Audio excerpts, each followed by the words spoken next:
Hello students, welcome to the channel Rachna math solutions. इस video में हम लोग सीख रहे हैं फर्स्ट ईयर इंजीनियरिंग सेमेस्टर 1 का मैकेनिक्स ये सब्जेक्ट, और जिसमें हम लोग आज से न्यू चैप्टर स्टार्ट कर रहे हैं इक्विलिब्रियम। तो ये उसका लेक्चर फर्स्ट है। अब तक हम लोगों ने प्रीवियसली कौन सा टॉपिक कवर किया हुआ है? Coplanar forces. अब ये हमारा सेकेंड चैप्टर चालू किया है हमने, दैट इज इक्विलिब्रियम। तो इक्विलिब्रियम के अंदर कौन सी कंसेप्ट आती है वो मैं यहाँ पर बेसिक कंसेप्ट इस पेज पे दिखा रहा हूँ। बेसिकली इक्विलिब्रियम मतलब क्या होता है, ठीक है। इक्विलिब्रियम का सिंपल मतलब क्या हो जाएगा? बैलेंस। अगर कोई भी चीज़ बैलेंस है तो वो इक्विलिब्रियम के अंदर है। अगर कोई भी चीज़ बैलेंस होती है, इसका मतलब क्या होता है? उस चीज़ के ऊपर या फिर उस वस्तु के ऊपर एक्ट होने वाले सारे फोर्सेस का रिजल्टेंट कैसा है? ज़ीरो है। इसी वजह से वो चीज़ वहाँ पर रुकी हुई है ना। अगर उसका रिजल्टेंट कुछ ना कुछ आता है, उस बॉडी के ऊपर एक्ट होने वाले सारे फोर्स का अगर कुछ रिजल्टेंट बनेगा, तो वो बॉडी कहाँ पर जिस डायरेक्शन में रिजल्टेंट एक्ट हो रहा है उस डायरेक्शन में मूव होगी। अगर किसी भी बॉडी के ऊपर आने वाले सारे एक्टिंग फोर्सेस का रिजल्टेंट जीरो हो, तब वो बॉडी किस में रहेगी? इक्विलिब्रियम में रहेगी। ये हमारे डेफिनेशन, ठीक है। सिंपल वर्ड में हम लोग उसको बैलेंस कह सकते हैं, मैकेनिक्स के वर्ड में उसी बात को हम लोग क्या कहेंगे? इक्विलिब्रियम कहेंगे। तो इक्विलिब्रियम का मतलब क्या है?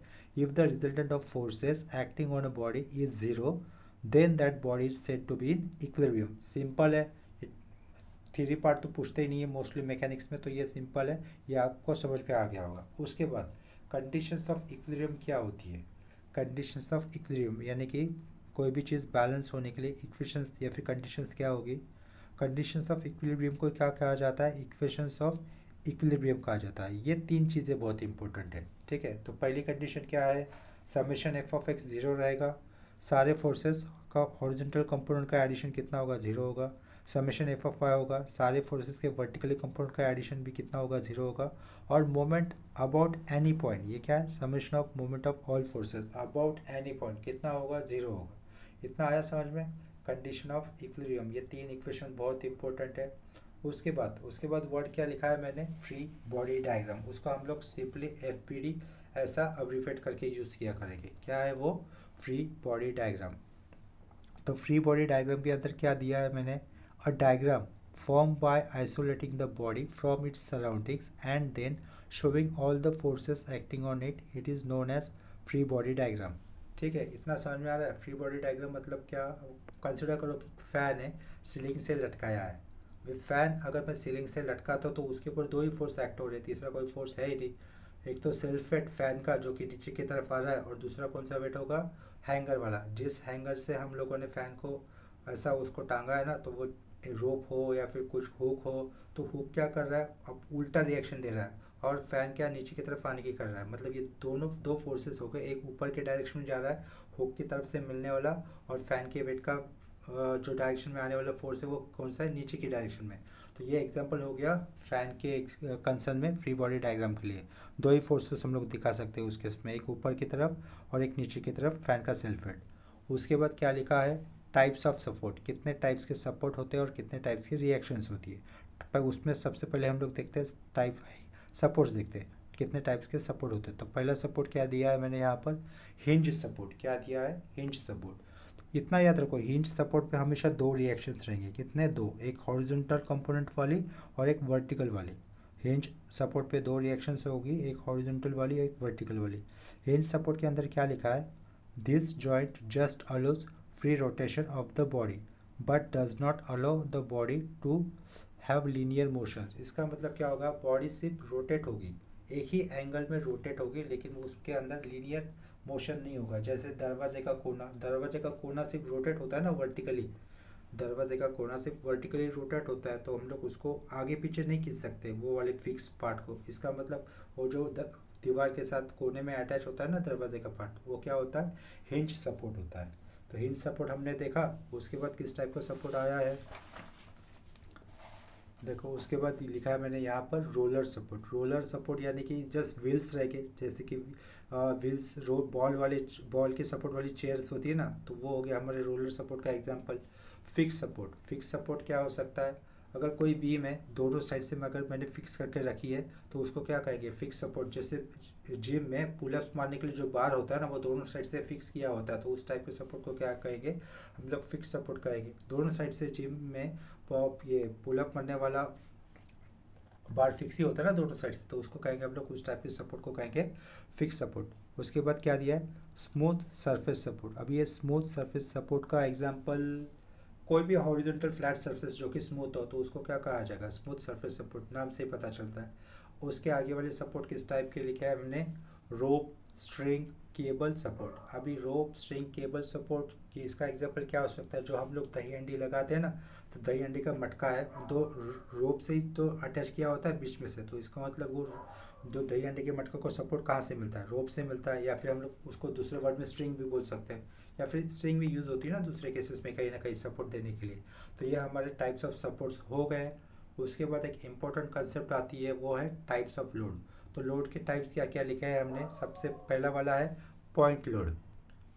पॉइंट लोड में क्या होता है, मान के चलो ये कोई भी एक बीम है, बीम है और ये उसका एक पॉइंट है, बीम के ऊपर कोई एक पॉइंट है, उस पॉइंट के ऊपर अगर कोई भी एक ऐसा फोर्स आता है तो उसको कहेंगे सिंपली पॉइंट लोड। फोर्स की वैल्यू कंसिडर करो 50 न्यूटन और उसका इंक्लिनेशन दिया है मुझे को 25 डिग्री। तो इस टाइप का जो भी लोड आएगा point single line of action के साथ, उसको कहा जाएगा पॉइंट लोड। ये पॉइंट लोड समझ में आया होगा। उसके बाद कौन सा लोड दिया है, यूनिफॉर्मली डिस्ट्रीब्यूटेड लोड। उसको हम लोग सिंपली अब्रीवेटेड नाम से क्या बोलेंगे, यूडीएल, यूनिफॉर्मली डिस्ट्रीब्यूटेड लोड। इसका डायग्राम इस तरीके से आएगा, देखो रेक्टेंगल के शेप में आएगा, इसका डायग्राम रेक्टेंगल के शेप में आएगा, या फिर ये स्पीड ब्रेकर जैसे आएगा ऐसा। यूडीएल का अगर यूडीएल फोर्स आता है ना डायग्राम में, तो वो इस तरीके से दिखाएंगे हल्के से स्पीड ब्रेकर के टर्म में, या फिर ऐसा एक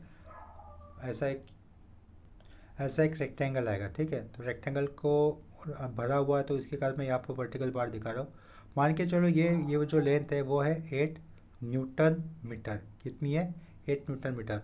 और ये वाला डिस्टेंस कितना है, 10 है। कितना है, 10 है, 10 मीटर है। ठीक है, ये न्यूटन पर मीटर बोलता हूँ इसको, न्यूटन पर मीटर बोल देता हूँ। टोटल स्पैन कितने का है, ये पॉइंट से ये पॉइंट तक का स्पैन का डिस्टेंस कितना है, 10 मीटर। और ये वाले केस में यहाँ पर वैल्यू देता हूँ 6 न्यूटन पर मीटर, और यहाँ पर ये नीचे वाले स्पैन की वैल्यू देता हूँ मैं 12 मीटर दे दिया। ठीक है, किसको एक्सप्लेन कर रहा हूँ मैं, यूडीएल यानी कि यूनिफॉर्मली डिस्ट्रीब्यूटेड लोड। यानी कि ये 8 न्यूटन है, इसकी वैल्यू कितनी है, 8 न्यूटन का फोर्स रहेगा हर एक मीटर के पीछे। हर एक मीटर के पीछे कितने न्यूटन का फोर्स रहेगा, 8 न्यूटन का फोर्स रहेगा। और ये टोटल डिस्टेंस कितना है, 10 मीटर है।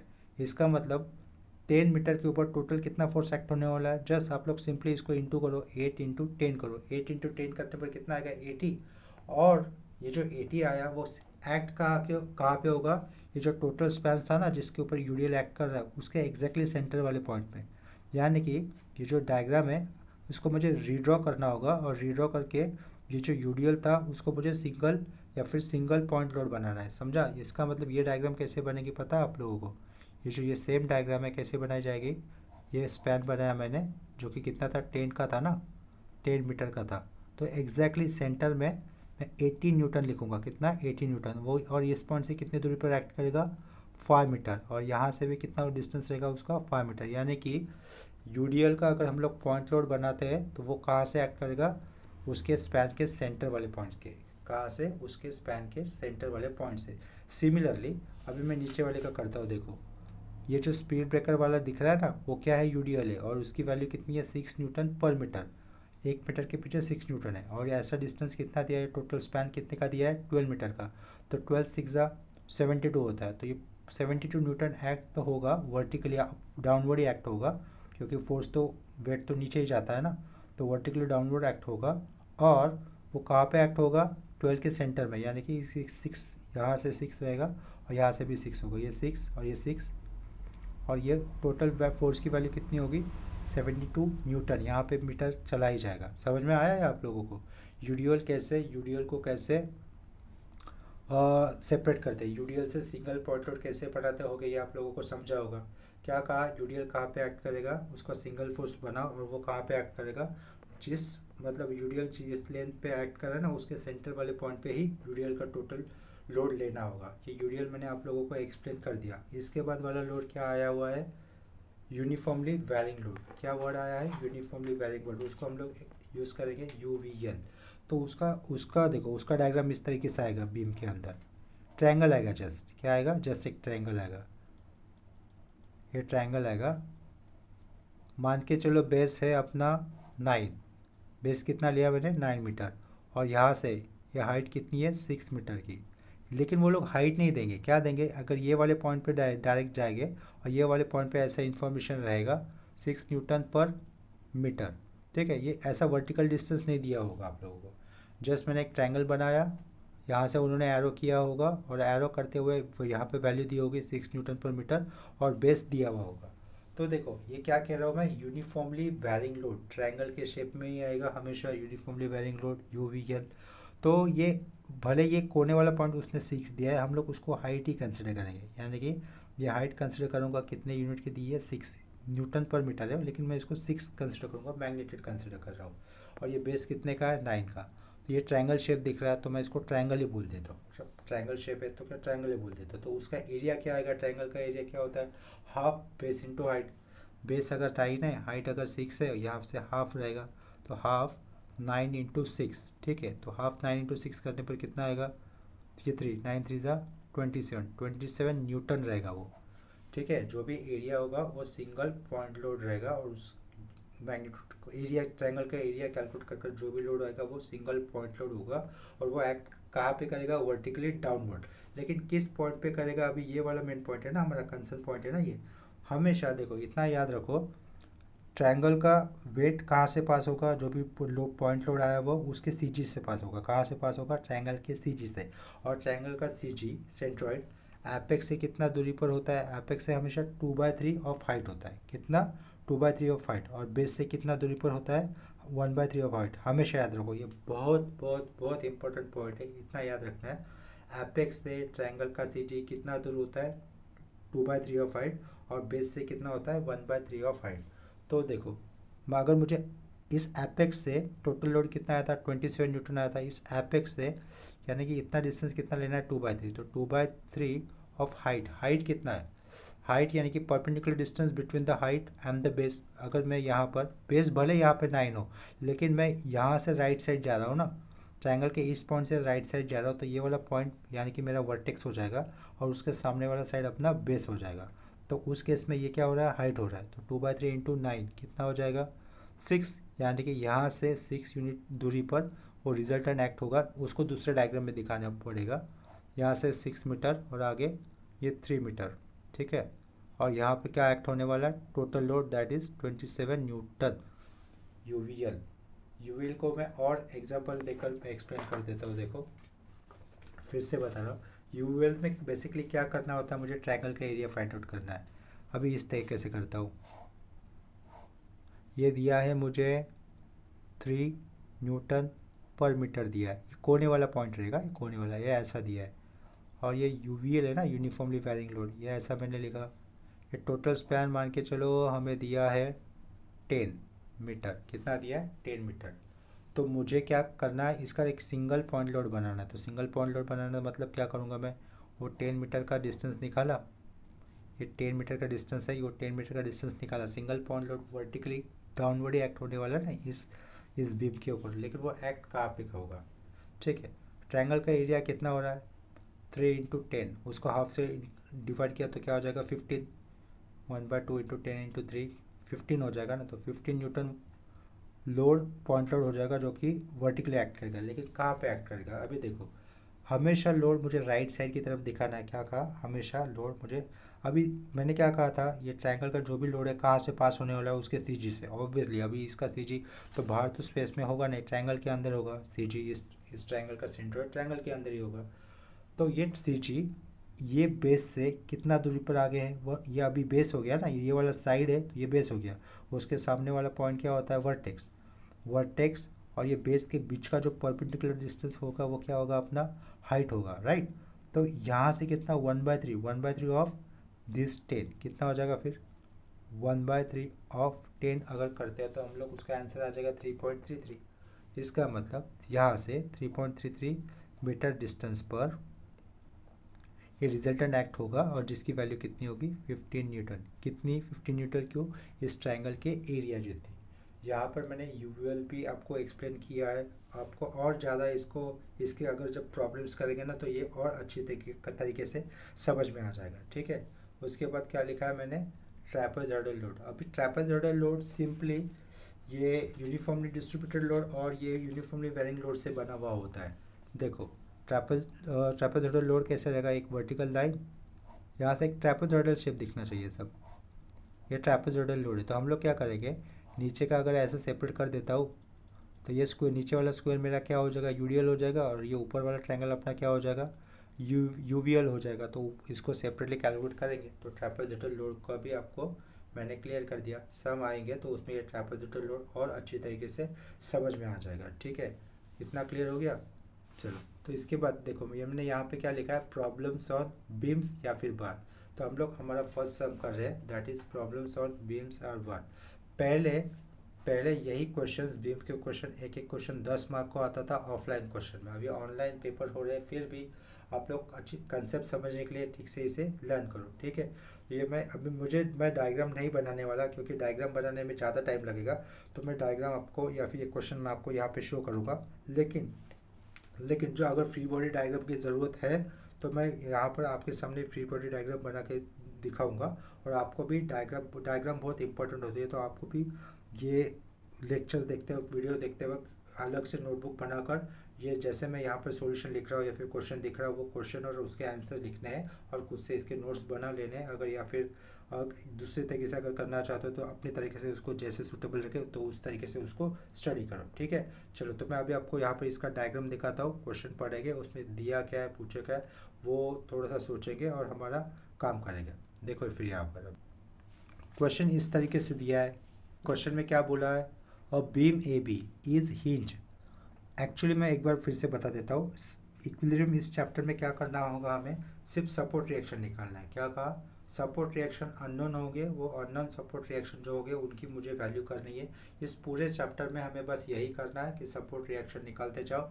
डायग्राम्स अलग होगी, थोड़ी थोड़ी कंसेप्ट अलग अलग आएगी, बाकी कुछ नहीं है। ये पूरा चैप्टर एक ही कंसेप्ट जैसा है, लेकिन यहाँ पर मिस्टेक होने के स्टूडेंट के चांसेस ज़्यादा होते हैं। तो कम से कम मिस्टेक किस पॉइंट पे हो सकती है, कौन सा पॉइंट हमारा गलत हो सकता है सम सॉल्व करते हैं, तो उस पर आपको ध्यान देना है। सारे सम स्टार्ट टू लेकर एंड तक एक ही कंसेप्ट के ऊपर है, लेकिन बीच बीच में थोड़े से डिफिकल्ट भी सम आ गया तो उसके ऊपर आपको ध्यान देना है और थोड़ा सोचना है कि आंसर का सोल्यूशन कैसे निकालना है। तो देखो क्वेश्चन में हम लोग रीड कर रहे हैं, a beam A B is hinge at end A and roller supported at end B.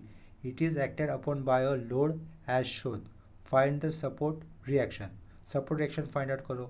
देखो ये ए डायग्राम, ए पॉइंट दिख रहा है, ए पॉइंट को क्या बोला है, हिंज सपोर्ट। तो मैंने क्या बोला था, हिंज सपोर्ट पे कितने रिएक्शंस आएंगे, हमेशा दो रिएक्शन आएंगे, एक हॉरिजॉन्टल वाला और एक वर्टिकल वाला। रोलर सपोर्ट पे हमेशा एक ही रिएक्शन आएगा। क्या कहा, रोलर सपोर्ट पे हमेशा एक ही रिएक्शन आएगा, और वो भी कैसा रहेगा, ग्राउंड से परपेंडिकुलर। कैसा रहेगा, ग्राउंड से परपेंडिकुलर। अभी देखो सेम डायग्राम में ये स्पीड ब्रेकर टाइप ऑफ जैसा यूडीएल लग रहा है ना, वो यूडीएल की वैल्यू कितनी दी है, 2 किलो न्यूटन पर मीटर। तो इसका सिंगल पॉइंट लोड क्या होगा, 2 किलो न्यूटन पर मीटर। ये कितने स्पैन पे फैला हुआ है, ये यूडीएल 5 मीटर के स्पैन पे फैला हुआ है। तो 5 इंटू 2 करते हो तो कितना हो जाएगा, 10 हो जाएगा। यानी कि इसका सिंगल पॉइंट लोड कितना होगा, 10 होगा। वो एक्ट कहाँ पे करेगा, इस 5 मीटर के सेंटर वाले पॉइंट पे, इस 5 मीटर के सेंटर वाले पॉइंट पे। तो हम लोग क्या करेंगे, इसका मुझे क्या निकालना होगा, ड्राइंग फ्री बॉडी डायग्राम। ठीक है, टू फाइंड सपोर्ट रिएक्शन ऐसा लिखेंगे हम लोग सबसे पहले, to find support reaction. Support reaction ये मैंने लिखा, टू फाइंड सपोर्ट रिएक्शन। तो टू फाइंड सपोर्ट रिएक्शन लिखने के बाद मुझे ऐसा लिखना है, ड्राइंग एफबीडी यानी कि फ्री बॉडी डायग्राम। तो फ्री बॉडी डायग्राम बनानी है मुझे। तो देखो यहाँ पर बना रहा हूँ मैं। सबसे पहले तो बीम निकाल दूंगा, 5 5 5 और 5 मीटर की बीम है, वो बीम निकाल दूंगा। देखो ठीक से, डायग्राम बहुत इंपॉर्टेंट है। 5 5 5 5 ऐसे 4 यूनिट है ना, तो वो मैं डायग्राम बना देता हूँ। देखो चलो,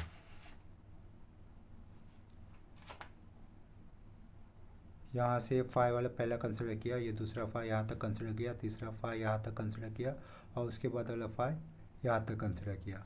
ठीक है, तो यहाँ पर ये ए पॉइंट था ना, अपना ए पॉइंट था। तो ए पॉइंट पे दो रिएक्शंस आएंगे, एक मैंने ऐसा कंसिडर किया जिसको नाम दिया एच ए, और दूसरा वाला पॉइंट ऐसा वर्टिकली कंसिडर किया जिसको नाम दिया मैंने वी ए। इतना क्लियर हो रहा है, ये एच ए हुआ, ये वी ए हुआ। लास्ट लास्ट वाले पॉइंट पे रोलर सपोर्ट था, तो उसका रिएक्शन कैसे होगा, एक ही रिएक्शन होगा जो कि परपेंडिकुलर होगा ग्राउंड को। तो यहाँ से वर्टिकल रिएक्शन क्या आएगा, ये बी पॉइंट है और ये आर बी रिएक्शन नाम दिया, reaction at point B R B लिखा। ठीक है, ये दिख रहा है, ये हॉरिजॉन्टल रिएक्शन एट ए, ये वर्टिकल रिएक्शन एट ए। क्यों, ए हिंज सपोर्ट था तो वहाँ पे दो रिएक्शन थे, ये ए हुआ ये बी हुआ। उसके आगे ये 5 मीटर डिस्टेंस पर, ये 5 मीटर डिस्टेंस पर क्या फोर्स एक्ट हो रहा है, 4 किलो न्यूटन। तो वर्टिकली डाउनवर्ड 4 किलो न्यूटन लिख दिया। ठीक है, मैंने यहाँ पर है ना इस डायग्राम का ना एफबीडी बना लिया है। तो चेंजेस क्या करने थे, बेसिकली मुझे क्या करना था, सिर्फ ये जो यूडीएल दिया था ना उसका मुझे सिंगल पॉइंटर दिखाना था। तो यूडीएल 2 × 5 स्पैन पे एक्ट कर रहा है ना टोटल, तो 5 × 2 कितना हो जाएगा 10, और 10 कहाँ पे एक्ट होगा, ये 5 के सेंटर में। तो 5 के सेंटर में मैंने दिखाया है और बाकी के फोर्सेस एज इट इज़ दिखाया है। देखो ये डायग्राम है, बाकी के फोर्सेस मैंने एज इट इज़ दिखाया है, सिर्फ जो यूडीएल था उसका सिंगल फोर्स बनाया है ये। और यहाँ पर ये इसके रिजल्ट कंपोनेंट लिए, ये H A V A point पे, ये 4 किलो न्यूटन का फोर्स 5 मीटर डिस्टेंस है, ये 5 मीटर डिस्टेंस पे दूसरा फोर्स इंक्लाइन फोर्स है 12 किलो न्यूटन, 30 डिग्री एंगल है उसका। ये सिंगल पॉइंट लोड बना 10 किलो न्यूटन का बीच में, यहाँ पर 2.5 है, ये आपको डेसिबल पॉइंट है, ये ज़रा 2.25 लिखा था गलती से, लेकिन कंसिडर करो ये 2.5 है, सेंटर में होगा। आगे का भी उसके आगे का 2.5 लिखा है, ये सेंटर में, ये अपना यूडीएल हो गया सिंगल पॉइंट लोड। उसके आगे का 10 किलो न्यूटन का फोर्स ये वाला यहाँ पे एक्ट किया, उसके आगे का 5 डिस्टेंस। और ये रोलर सपोर्ट वाला रिएक्शन वर्टिकली अपवर्ड रहेगा, क्यों, क्योंकि ग्राउंड से अपवर्ड ही रहेगा, परपेंडिकुलर रहेगा ग्राउंड से, रोलर को हमेशा परपेंडिकुलर रहेगा और उसके ऊपर एक ही रिएक्शन होगा, रोलर सपोर्ट पे हमेशा एक ही रिएक्शन होगा। यहाँ पर ये डिस्टेंस 5 है और ये लास्ट वाला 10 किलो न्यूटन वाला फोर्स, ये लास्ट वाला 10 किलो न्यूटन वाला फोर्स है ये। ठीक है, कितना समझा। अभी इसी डायग्राम को देखते हुए मुझे सपोर्ट रिएक्शन निकालना है। तो सपोर्ट रिएक्शन निकालने के लिए सबसे पहला इक्वेशन क्या था हमारा, रिजॉल्व, ये summation F of x, let लिखूंगा, let summation f x is equal to 0। अभी फाइंड करने वाला काम नहीं है, समेशन एफ ऑफ एक्स 0 ही है, सपोर्ट रिएक्शन निकाल रहे हैं ना हम लोग। तो समेशन एफ ऑफ एक्स 0। तो हॉरिजॉन्टल कंपोनेंट कौन कौन है इसके अंदर, देखो ये H a force right side direction में लिया है ना हमने, तो ये उसका होगा प्लस एच ए। अगर ये एच ए की वैल्यू अगर निगेटिव आती है, इसका मतलब ये मैंने राइट साइड में अज्यूम किया है, तो वो कैसा होगा, अगर वैल्यू उसकी निगेटिव आती है तो उसका मतलब उसका एक्चुअल डायरेक्शन कहाँ पर है, लेफ्ट डायरेक्शन में। अगर मैंने राइट साइड में अज्यूम किया है और एच ए की वैल्यू प्लस आती है, इसका मतलब अज्यूम किया हुआ मेरा डायरेक्शन क्या होगा, सही होगा। ठीक है, तो ये कंसेप्ट सारे फोर्सेस के लिए होगी।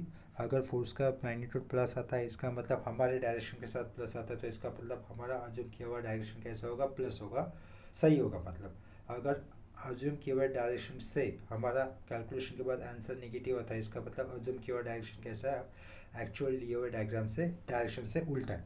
तो समेशन एफ 0 है, एच ए राइट साइड जा रहा है तो प्लस एच ए किया, 12 किलो न्यूटन का फोर्स फोर्थ क्वाड्रेंट में जा रहा है तो उसका एक्स कंपोनेंट कैसा होगा, प्लस, और वो एक्स कंपोनेंट की वैल्यू कितनी होगी, H A plus plus Q, addition कर रहे हैं ना हम लोग समेशन एफ ऑफ एक्स, तो ये कितना होगा 12 कॉस 30 इज इक्वल टू 0। इसके अलावा सिस्टम में कोई हॉरिजॉन्टल फोर्स है ही नहीं, तो एच ए क्या हो जाएगा, 12 cos 30 राइट साइड जाता है, तो therefore H A is equal to -12 cos 30 is equal to, calculate करते हैं तो देखते हैं कितना आता है, -12 cos 30, इसका ये नेगेटिव आ रहा है ना, यानी कि अज्यूम किया हुआ डायरेक्शन मेरा क्या है, उल्टा है। ठीक है, ये वैल्यू कितनी आई, -6√3, डेसिमल पॉइंट में वैल्यू कितनी होती है, -10.39। एच ए कितना आया, -10.39 किलो न्यूटन आया। ठीक है, सारे फोर्सेस का यूनिट किलो न्यूटन में, तो इसका भी यूनिट किलो न्यूटन लिखना होगा। उसके बाद क्या करेंगे, एंड समेशन एफ वाई किया, समेशन एफ ऑफ वी तो 0 रहेगा, समेशन एफ वाई, तो ये वी ए ऊपर की तरफ जा रहा है तो प्लस वी ए ऊपर की तरफ जा रहा है तो प्लस वी ए। और देखो ये 4 किलो न्यूटन का फोर्स नीचे आ रहा है तो -4, ये 12 किलो न्यूटन का फोर्स नीचे की तरफ आ रहा है वर्टिकल कंपोनेंट, तो क्या होगा -12 sin 30, -12 sin 30 इतना लिखा। आफ्टर दैट ये सीधा नीचे आ रहा है तो -10, उसके आगे का भी फोर्स सीधा नीचे आ रहा है तो -10 प्लस, लेकिन ये आर बी ऊपर जा रहा है ना, तो उसका क्या लिखना होगा, R B plus R B is equal to 0, plus R B is equal to 0। अभी सारे फोर्सेस को ऐड करेंगे तो ये वी ए और आर बी अननोन है ना, तो वो एज इट इज़ लिख देता हूँ, V A plus R B unknown है, उसको एज इट इज़ पहले लिख देता हूँ। ये -4 -12 साइन 30 -10 कैलकुलेट कर देते हैं। साइन 30 कितना होगा 1/2, यानी कि कितना हो जाएगा 6 हो जाएगा। -4 -6 -10, आगे के दोनों -10, -30 आ जाएगा, राइट साइड जाएगा तो कितना हो जाएगा +30। ठीक है, इतना आया, ये इक्वेशन मिल गया मुझे V A plus R B का। इसके बाद तीसरा इक्वेशन क्या लिखा था हम लोगों ने, मोमेंट एट एनी पॉइंट कैसा होता है, 0 होता है। तो मैं क्या कर रहा हूँ, एंड कर रहा हूँ, and summation of moment of all forces भी कितना होता है, 0 होता है। तो summation of moment of all forces में इस केस में अबाउट पॉइंट क्या ले लेता हूँ, अबाउट पॉइंट ए ले लेता हूँ। तो यहाँ पे मैंने क्या लिखा, अबाउट पॉइंट ए लिखा, ठीक है, यहाँ पे मैंने अबाउट पॉइंट ए लिख दिया। तो एच ए और वी ए ये दोनों फोर्सेस ए पॉइंट से जाते तो उसका मोमेंट कैसा आएगा, 0 आएगा। ये 4 किलो न्यूटन का फोर्स अबाउट पॉइंट ए कैसे घूम रहा है, क्लॉकवाइज घूम रहा है, और उसका ए से डिस्टेंस कितना है, 5 मीटर है। तो उसका मोमेंट क्या लिखना होगा, 4 × 5, तो वो लिख देता हूँ 4 × 5। उसके बाद कौन सा फोर्स कंसिडर करना है, ये 12 किलो न्यूटन वाला। 12 किलो न्यूटन फोर्स को अगर मैं रिजॉल्व करूँगा तो उसका एक्स कंपोनेंट इसी लाइन से पास होगा, यानी कि पॉइंट ए से पास होगा, हॉरिजॉन्टल कंपोनेंट, तो उसका मोमेंट नहीं आएगा।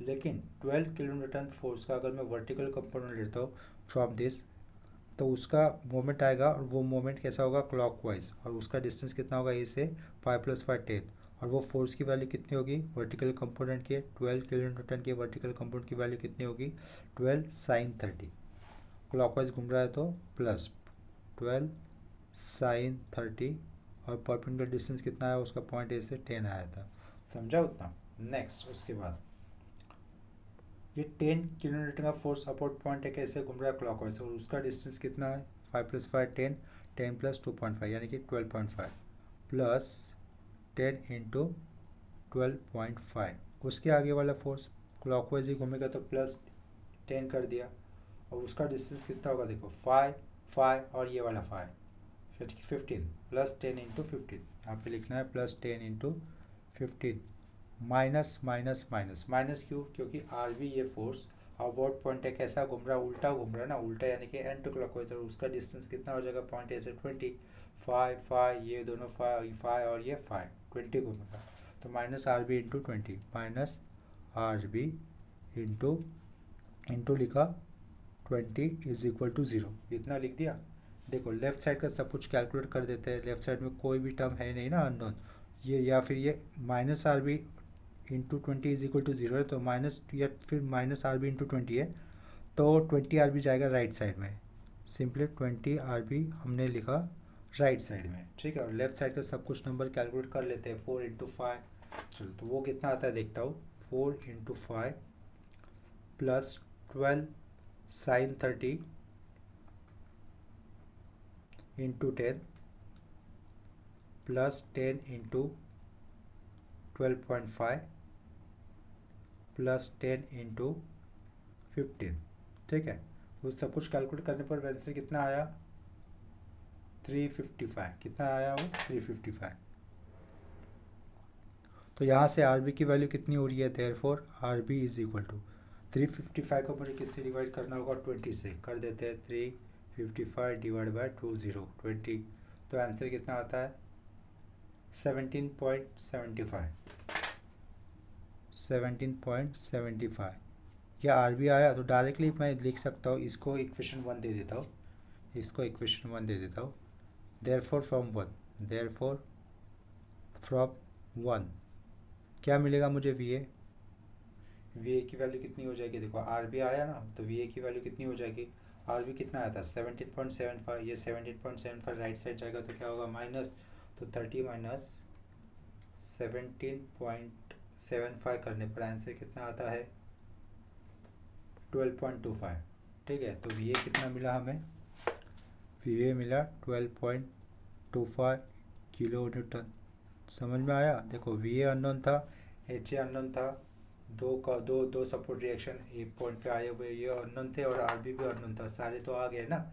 इसके बाद एक ऑप्शनल स्टेप होगी, वी ए और एच ए क्या है, ए फोर्स पे एक्ट हुए फोर्सेस से क्या है, कंपोनेंट्स है, तो उसका मैं एक सिंगल फोर्स बना सकता हूँ। सो देयरफॉर ये बनाना होगा हमें, देयरफॉर आर ए = रूट के अंदर क्या करूँगा, एच ए का whole square plus V A का whole square is equal to H A कितना आया था -10.39 का होल स्क्वायर और वी ए कितना आया है अभी 12.25 का होल स्क्वायर। तो इतनी वैल्यू कैलकुलेट करनी है हमें। Therefore R A is equal to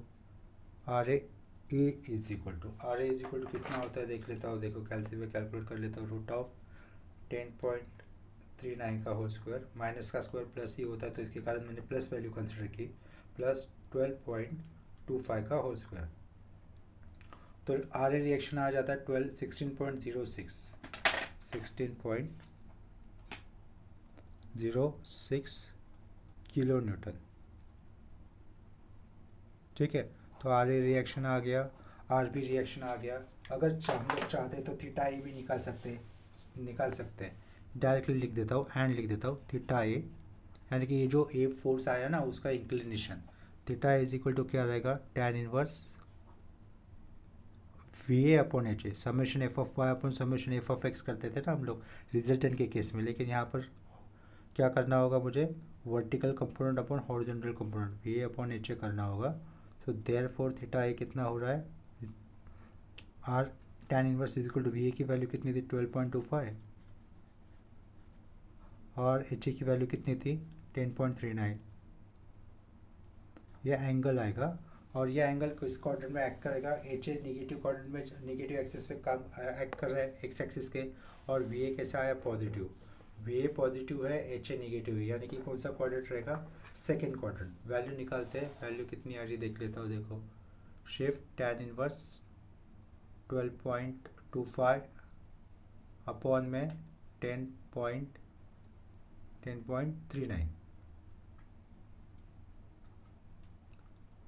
49.69 है तो 49 इसको 70 लिख देता हूँ 49.70 और किस क्वाड्रेंट में एक्ट होगा 49.70 सेकेंड क्वाड्रेंट में। बस सपोर्ट रिएक्शन आ गया, H R A support reaction आ गया कम्प्लीटली और यहाँ पर सपोर्ट रिएक्शन हमें आर बी भी मिला है। तो जो सपोर्ट रिएक्शन फाइंड आउट करने तो उसको अंडरलाइन करो, ये वाला पार्ट अंडरलाइन रहेगा और ये वाला पार्ट अंडरलाइन रहेगा। और थीटा ए की भी वैल्यू हमने निकाली है, थीटा ए किस क्वाड्रेंट में जा रहा है सेकंड क्वाड्रेंट में जा रहा है, यहाँ ही तक करना था। ठीक है, आया समझ में। चलो इस क्वेश्चन के साथ मैं यहाँ पर रुक जाता हूँ और इसका नेक्स्ट लेक्चर मैं कल अपलोड कर देता हूँ। अगर आपको किसी भी कंसेप्ट में या फिर प्रॉब्लम में डाउट आ रहा है तो मुझे प्लीज़ कमेंट सेक्शन में इन्फॉर्म कर दो। अभी के लिए मैं यहाँ पे रुक जाता हूँ। अगर ये वीडियोस आपको अच्छे लगते हैं तो फिर वीडियो को लाइक भी किया करो, आपको इस वीडियोस को अपने फ्रेंड्स में शेयर भी किया करो और चैनल पे नए हैं तो प्लीज़ चैनल को सब्सक्राइब भी कर दो। ठीक है, चलो अभी के लिए मैं यहाँ पे रुकता हूँ, मिलते हैं नेक्स्ट लेक्चर में। Bye and take care. चलो बाय।